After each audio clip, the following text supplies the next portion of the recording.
So that corrosive element of what's happening from the chaos at Westminster contaminates, I think, what's happening here in Northern Ireland. So, the days of trusting a Prime Minister to stand by the Unionist community in Northern Ireland is long gone. It was the Prime Minister Boris Johnson that signed up to a protocol bill which he then went out day after day saying that it was going to have no impact upon the movement of goods in Northern Ireland, and that was found to be completely and utterly wrong. It's decisive actions that we need to see.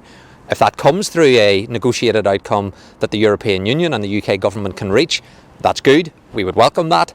If it doesn't, we need to see the legislative changes brought through at Westminster. And our position has been consistent on this. It isn't going to change, and I hope we can make progress. I want the institutions to be up and running, but I think it would take a miracle for that to happen before the deadline of Friday, and the Secretary of State has made it clear that he's going to call an election, and we will go out and seek a mandate for the position that we have, and I believe the Unionist community will rise to that, and we will send a very clear message to the European Union that Northern Ireland has to have its place within the United Kingdom respected, and that's the demands that we're going to be making, and I believe that the community within the Unionist community will rally to that. She paints a very bleak picture in terms of the realities that will kick in next Friday when ministers cease to hold their positions and are unable to take decisions.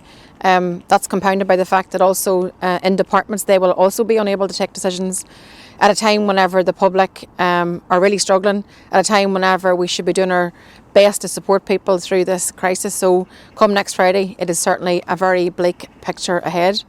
I suppose just in terms of what's happening in Westminster, it's mad, it's chaotic, and it's very clear to see that the Tories are prioritising staying in power over people going hungry, people being cold, and it's about their survival, and it's certainly not in the public interest in terms of what they're at. So it's just madness, and I regret the fact that people here are being held at ransom whilst the Tories get on with their internal fighting and their complete mess.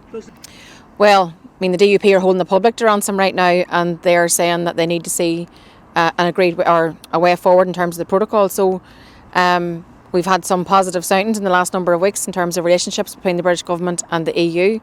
But sure, things are unfolding minute by minute, not even hour by hour or day by day in Westminster, and we're being held to ransom in the middle of all of that. The government has bigger problems right now than what's happening in Northern Ireland. It is about survival for the Conservatives at this point in time. And so I think we now need to focus on what we can do locally. The best time to go back into government was immediately after election. The second best time is now. And I think we need to get the executive up and running so that there is some kind of political direction and leadership placed around what is an absolutely chaotic and dispiriting situation. People in Northern Ireland are suffering. They are fearful for the future, and we are not actually offering them hope as political leaders. I mean, we are in the bizarre situation where our politics looks less dysfunctional than national politics right now, and that takes some doing. It's chaos. It's absolute chaos. The lights are on in government, but nobody's home. There's nobody leading. There's no leadership.